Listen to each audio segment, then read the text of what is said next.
First, let's talk about Lord Richard Hermer. He is the Attorney General, who many believe is a dangerous lefty, who automatically assumes that Britain is always wrong. He thinks we're an imperialist country, we're colonialists, and that our colonialism was and is based on racism.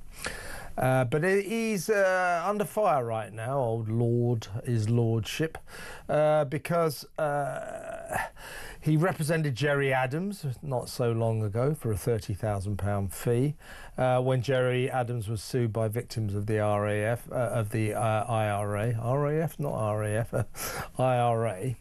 And so people are saying that since he's been involved in the recent Gerry Adams compensation debate for the government, that's a conflict of interest. Also, he represented asylum seekers from the Chagos Islands.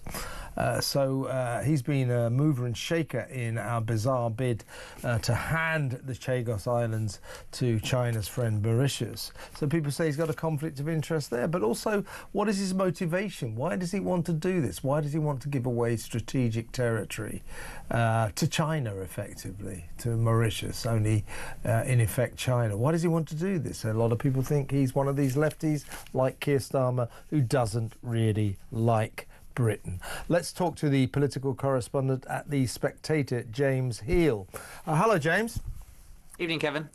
Yeah, he's under fire, isn't he, Richard Hermer? I mean, partly because, as what I just said, he does seem to have at least two conflicts of interest in current debates. The one debate about the Chagos Islands, he not so long ago represented some Sri Lankans who were looking to get asylum on the Chagos Islands, but were in fact offered a chance to come to Britain, which is what I think happened. But he was involved in that case. So he's involved in us giving away the Chagos Islands.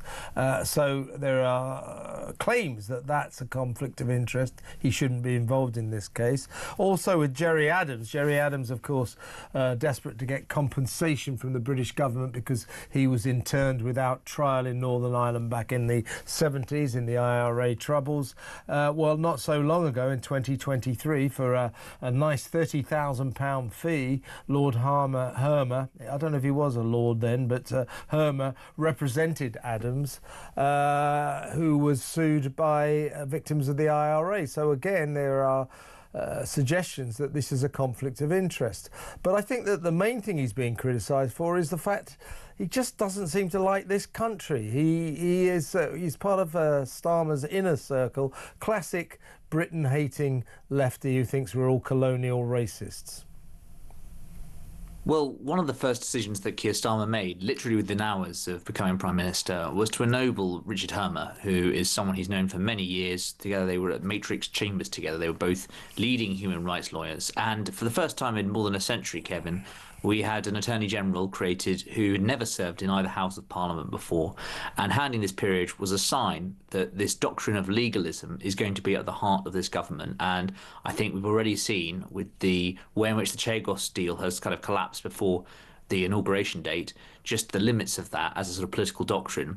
And then second of all, as you say there in the intro, there's been this question about conflicts of interest. And of course, the issue is something that's been pushed by the Tories. Robert Jenrick's urging an investigation.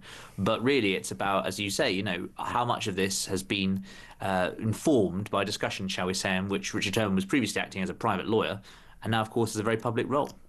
He does podcasts, or before he came into politics, he did podcasts, and he stands accused of being a classic, impeccable North London liberal, who does the dinner party circuit with Keir and the gang, and he declared on one of his, or he wrote, one can't begin to understand the British colonial project without appreciation for how racism impacted almost every element of it.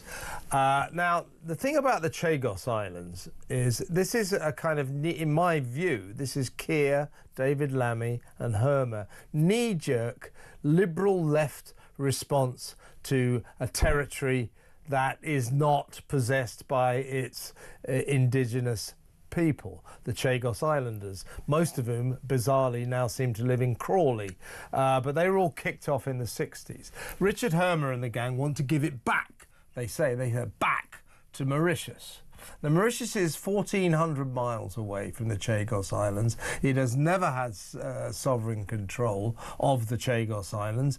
And when, in fairness, the Tories started this ball rolling, when James Cleverly, the then Foreign Secretary, suggested it, Mauritians were apparently rather bemused.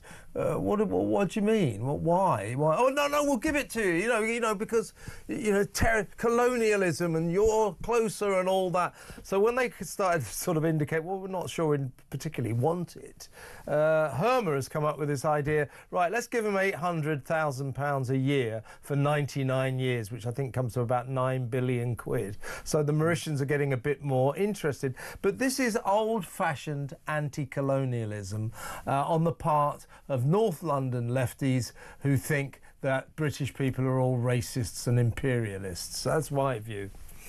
Well, the other angle, of course, is that someone who's known Keir Starmer for a long time, donated to his Labour leadership campaign, is Sir Philippe Sands, who's been acting on behalf of the Mauritians in all of this, was even given honorary Mauritian citizenship a few years ago. And I think there's a question there about, of course, is, what conversations have been had privately in opposition back when they were discussing it. Of course, as you say there, the Tories started these talks back in 2022. So there will be questions about the sort of the influence and the sort of lawyers that have gone on behind the scenes and all of this.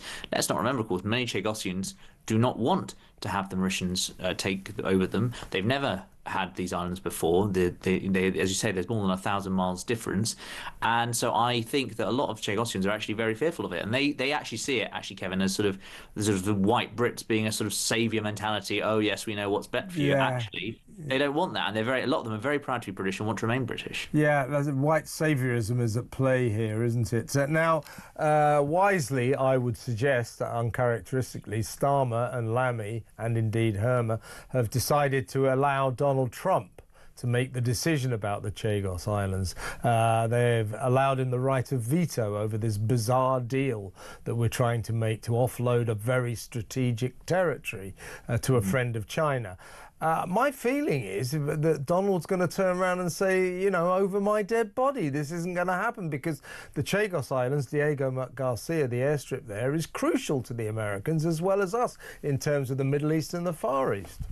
Yeah, absolutely. And of course, you've got to remember that when Mauritius was granted, when the deal was negotiated about the Chagos back in the 1960s, it was that we'd have a certain privileges, etc. And already those are coming into question. So I mean, has anyone actually going to be saying that this 99-year lease, is that going to last the course? I mean, already there have been discussions and reports, we understand, about what's gone on in those discussions about getting the 99-year lease down to 50 years. So actually, this vitally important defence base, as you say, Kevin, might not even last the course. And everyone thinks, it might be accepted for 5-10 years, but in a generation or two, just like we saw the Mauritians change their government and thereafter change their stance on this deal, it seems very likely that future generations, Mauritian politicians, will say, right, we've had the Chagos Islands, now let's go for the rest of the base. So it seems very unlikely, given, of course, the Mauritian government was very pro-China prior to the election at the end of last year, that another pro-Chinese government could get in and we'll be back to square one. What's your sense? I mean, the old Donald Trump, very much a man in the news right now. I mean, he's a lot more diplomatic than he likes to let on. For example, this idea that Heale will veto Peter Mandelson as our ambassador in Washington. He won't, because he doesn't. There's an unnecessary hill to die on. But I do feel, I don't know what you feel, but I do feel he might turn around and say, this Chagos deal is not happening. What do you reckon? Yeah, I think that's a good assessment in the sense that I think it's much more likely that Chagos gets blocked than Peter Mandelson, because I think that one is about strategic interest, the other's basically about someone who the Americans can choose to marginalise if they wish. So I think that seems going to be a good bet to put on when it comes to the next few weeks and how they all play out. James, fantastic to talk to you. Thank you so much for your time. James Heale there, political correspondent at The Spectator. As I said,